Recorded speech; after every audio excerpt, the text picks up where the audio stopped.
kadusenga Imana kugira ngo twumve ijambo ry'Imana. Uwiteka turagushima turaguhimbaje kuko uri Imana igira neza, kuko Imana ishobora byose, waturinze mu ijoro turinda kugeza n'amagingo, ibyo nabyo turabigushima. Tugiye kumva ijambo ryawe Data, Uwiteka uritubashirizemo, n'abari twe tuvuga bari uvuga, ibyo byose turabikurahisha mu izina rya Yesu, urakoze, amen.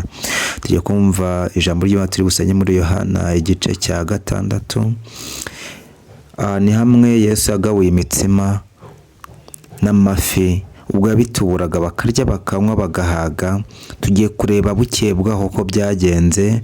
Bukeye bwaho nibwo baje ari benshi cyane bashakisha Yesu Kristo, bari kumubaririza atari hehe, ari abantu benshi cyane bikubye abo yari yagaburiye imitsima ejo hahise haho.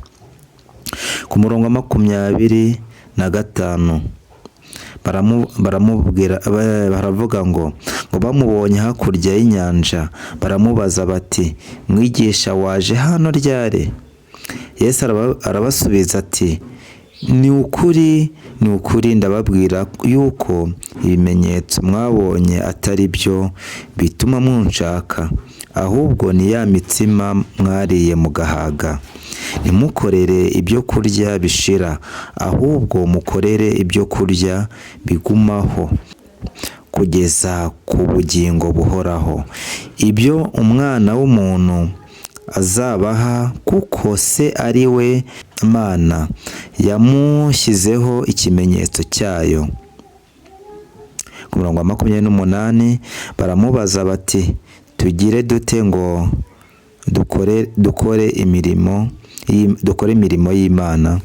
Arabasubiza ati, umurimo w'Imana nguyu ni uko mwizera uwo yatumye. Baramubaza bati, urakora ikimenyetso ki ngo tukirebe tukwizere? Icyo wakora ni iki? Basogokuruza bacu bariraga manu mu butayu, nk'uko byanditswe ngo, yabahaye kurya umutsima uvuye mu ijuru. Yesu arababwira ati, ni ukuri ndababwira yuko Mose atari we wabahaye umutsima uvuye mu ijuru, ahubwo ni Data ubaha umutsima w'ukuri uvuye mu ijuru, kuko umutsima w'Imana ari umanuka uva mu ijuru ugaha abari mu isi ubugingo. Baramubwira bati, Databuja, ujye uduha uwo mutsima iteka. Yesu arababwira ati, ni njye mutsima w'ubugingo, uzaho ndi ntazasonza na hato. N'unyizera ntabwo azagira inyota na hato. Ariko nababwiye yuko mwambonye nyamara ntimwizera. Uwo Data yampaye wese azaho ndi, kandi uzaho ndi sinzamwirukana na hato, kuko ntavanywe mu ijuru no gukora ibyo nishakiye, ahubwo nazanywe no gukora ibyo uwantumye ashaka. Kandi ibyo uwantumye ashaka ni ibi, ni ukugira ngo mu byo yampaye byose ntagira na kimwe nzimiza, ahubwo ngo nzakizure ku munsi w'imperuka. Kuko icyo Data ashaka ari iki? Ni ukugira ngo umuntu wese witegereza Umwana akamwizera ahabwe ubugingo buhoraho, nanjye nzamuzure ku munsi w'imperuka. Nuko Abayuda baramwitotombera, kuko yavuze ati, ni njye umutsima wavuye mu ijuru. Bati, uyu si we Yesu mwene Yosefu? Ntituzi se na nyina? Ni iki gituma avuga ko yavuye mu ijuru? Mwakira ijambo ry'Imana. Hano ijambo ry'Imana tumaje kubona ni uburyo Yesu yatubuye imitsima, akayitubura, akagabura n'amafi, akagaburira abagore n'abagabo n'abana bari aho ngaho. Ariko muri Bibiliya iyo tuhasomye dusanga icyo gihe abagore ntabwo babaraga abagabo, igitsina gore ntabwo bakibaraga. Hano hano rino jambo ry'Imana rivuga ukuntu Yesu agaburiye imitsima abantu, yamara kubagabura bukeye bwaho hakaza abikubye kurushaho, noneho bakaza bamushakisha. Yesu aravuga ati ndababwiza ukuri yuko ntabwo ari ibitangaza byabereye umunsi w'ejo harya ari byo bibagaruye, ahubwo ibibazanye ni uko mwariye mukarya mugahaga, mwumvisha abandi bavuga ngo bariye imitsima, mwumvisha abantu bavuga ngo bariye amafi barahaga. Icyo nicyo gitumye muza munshaka, nta rundi rukundo ruhari. Kandi koko ni nako byari bimeze, kuko Yesu yari yabibonye, kuko ahantu hose umuntu yagize icyo atanga, agatanga ibyo kurya, agatanga amafaranga, agatanga ibintu, icyo gihe abantu baza ari benshi cyane bazanywe n'ibyo bintu. Si uko ububwiriza abantu bagafashwa, si uko ubugira uta, ahubwo ubugize ikifatika utanga. Niyo utavuga ijambo ry'Imana abantu badukunda ahantu ibintu biri. Na Yesu niko byamugendekeye, kuko yaje kubabwira ati ninjye mutsima w'ukuri n'ubugingo, ngo ati uzahone ntazasonza. Barahindukira bose bacika intege, baratangira se mwene runaka, uruduhanura si mwene runaka, urutubwiriza si mwene runaka, urutubwira ijambo ry'Imana si mwene runaka. Nuko ab'iki gihe tumeze, na kera byahozeho, na Yesu azarinda aza ari nako bimeze.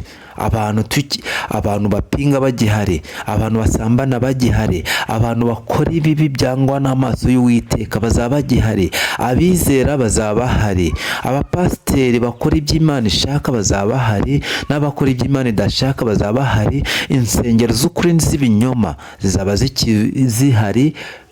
Yesu azarinda aza ibyo byose, ibyo bibazo mu isi bigihari. Bene data, igihe tugezemo benshi dushaka kuza mu nzu y'Imana hari akantu dukeneye k'amafaranga, dushaka ko Imana iduhereza ibintu, dushaka ko tuhabonera ubusitari, dushaka ko tuhubakira izina. Ibyo byose iyo tubibuze tumera nk'aba ngaba bo muri Bibiliya, ubwo Yesu ababwiraga ko niwe mutsima, bababwiraga ngo niwe mutsima w'ukuri n'ubugingo. Bose bahise bagenda hasigaye mbarwa, kuko icyari kibazanye bari bamaje kukibura. Harimo abantu baza mu nzu y'Imana bahengereza mu madirisha bategereje ko hatangira gutangwa ibintu nabo bagafata. Iyo babibuze bakabona Imana iri gutinda kugira ibyo itanga, bamwe baragwa, bamwe bava mu byabo, bamwe basubira inyuma. Nk'uko ijambo ry'Imana hano Yesu Kristo akundaga kuvugira mu migani, kuko haraho nasomye avuga ngo ese ko mutizera ku byo murebesha n'amaso yanyu, nimwizere ibyo mbabwira biri mu isi murebesha amaso yanyu. Ese ndamutse mbabwiye ibyo mu ijuru byo mwabyizera? Ikibazo ntabwo twizera ibyo turebesha amaso yacu. Yesu yagiye atwereka, aduha ingero. Yesu yagiye akora ibitangaza, akazura abantu, agakiza abarwayi, ariko ibyo ntabwo twigeze tugira tubyizera. Ese aramutse atubwiye ku byo mu ijuru byo twabyizera gute tutigeze tubonesha amaso yacu? N'uyu munsi Yesu aracyakora ibitangaza, akoresha abakozi bayo, bakasengera abantu bagakira. Ibyo tukabirebesha amaso yacu, ariko n'ubundi tugasiga tuvuga ngo n'ubundi yari wo gukira, n'ubundi yari wo gukira pe. Ntabwo twizera ko Yesu yagize uti yakoze ibitangaza. Ntabwo twizera ko izina rya Yesu Kristo ryirukanye abadayimoni mu muntu. Ahubwo dusiga tuvuga ati n'ubundi yari wo gukira, n'ubundi yari gukira, n'ubundi ni wo munsi wari wageze wo gukira kwe. Abantu dukeneye ibimenyetso, kandi n'ibimenyetso Yesu aduhereza ntabwo tubyizera. Ngiyo minsi y'imperuka, ngiyo minsi izahoraho muri iyi si y'ibibazo, ngiyo minsi tuzahora tugira turebesha amaso yacu kugeza ubwo upfuye ushaka ko haza ibirenze ibyo ubibure. Yesu azarinda aza, ubutinganyi buhari, abarwana bahari, abajura bahari, abasambanye bahari. Yesu azarinda zabo bose bagihari. Mbese wowe ufite mugabane ki? Ni uko kwizera kwawe ufite muri iyi si. Ese umurimo wawe Yesu aguhamagariye ni uwuhe? Agakiza kawe ugatwara gute? ushaka wa mugane utwaye ingobyi uzi yuko ko ugitwayemo agakiza. Hindukira urebe agakiza kawe ugatwaye gute, utarebeye kuri mwene data, kuko nujya kurebera kuri uwo mupasiteri, nujya kureba kuri uwo mudiyakoni, nujya kurebera kuri abo bakozi b'Imana bandi, uzakwa. Yesu Kristo niwe cyitegererezo wenyine dushaka kureberaho, ntabashe kutugurisha. Nukora umurimo w'Imana urebera kuri Yesu Kristo, bizakurinda kandi bizagufasha, kandi bizakurinda ubwo uzaba ugeze mu gatsiko k'abantu bapfobya Yesu Kristo, bapfobya Imana, bavuga ko bayipfobya. Urabona ko byahezeho, ni mwene runaka, ni mwene runaka. Imana ikorera mu bantu, ntuteze kuzayibona yaje imbere yawe. Imana ikorera mu bantu, Imana ikorera mu ijambo ryayo. Ese niba utizera ijambo ryayo, bivuze ngo n'umuntu ntiwamwizera. Kandi uwizera ijambo ryayo aba yizera na Yesu Kristo nk'umwana w'Imana. Utizera Yesu Kristo burya aba yahakanye n'ijuru. Yesu nashimwe. Iryo ni ryo jambo ry'Imana nifuza ko tuganira muri uyu mugoroba. Ushobora kumva nawe hari ikindi wabwira Imana. Ushobora kumva waratanye imbere, waragiye kure y'Imana. Video iraba ndende cyane, ariko ndakubwiza ukuri yuko niyo yarebwa n'umuntu umwe akayirangiza. Burya ikimana igushakaho, nishaka ko umubare nyamwinshi uyizaho kandi bamuryarya. Ishaka umwe, uyishakana umwete, niyo Imana ibishaka. Wowe ugerageje kugeza kuri uyu mwanya ucyumva ino video, ucyumva buno butumwa bw'Imana, rino jambo ry'Imana ukiryumva, reka nkubwize ukuri, Imana iguha umugisha. Imana iguha umugisha.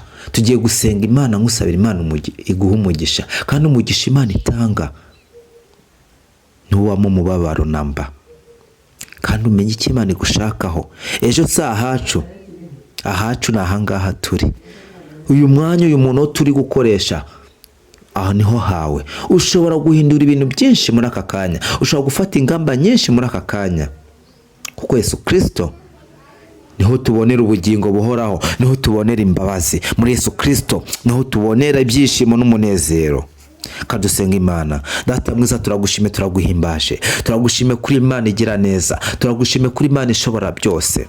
Uwiteka, ndasenye no mwene data ugerageje kumva ino video akayigeza amagingo, akiyumva akumva icyo Imana ishaka ku bwoko bwayo, akumva icyo Imana uko yadukunze urukundo ruhebuje, ku buryo Uwiteka Imana yacu yemeye agapfa ku musaraba, akaba igitekererezo nk'uko Mose yamanitse inzoka mu butayu, uwayirebagaho wese arakiraga. Nuko na Yesu Kristo yamanitswe ku musaraba, umurebyeho wese arakira.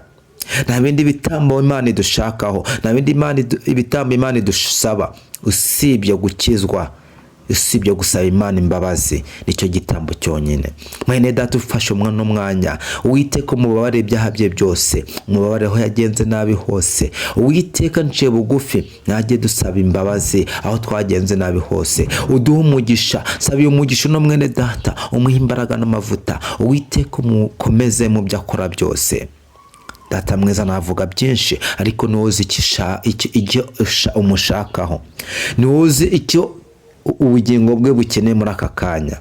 Bukeneye izina ryawe ryonyine. Komeza uganze, komeza utegeke muri byose. Icyo meje ni imbaraga z'umwijima mu izina rya Yesu Kristo. Ndirukanye imbaraga z'abadayimoni mu izina rya Yesu Kristo. Nimba narwaye umukize mu izina rya Yesu Kristo, kuko kwizera kurarema. Uwiteka, nimba afite kwizera, ukwizera kose yagira, yizere ko Imana ikiza, kandi uri Imana itabara. Aho uri Imana ikiza, aho uri hamwe hose nta ndwara yakunanira. Nimba narwaye, ndamusenge umukize mu izina rya Yesu Kristo. Uburwayi bwose bumuriho ndabukura mu izina rya Yesu Kristo, kuko nanjye mbyizereyemo ko uri Imana ikiza. Uwiteka, twabonye imirimo n'ibitangaza, nabonye ukiza Data, no muri aka kanya wamukiza, kandi n'umukiza azavuga ishimwe imbere yawe, azatanga ituro ry'ishimwe, azashima Imana uko yaritanga kose, azaritangana umutima ukunze. Uko azabishobozwa azashima Imana ko wamukijije, kandi ndabizi urakiza, buri munsi urakiza. Ibyo byose ndabikuragije mu izina rya Yesu, urakoze. Amina.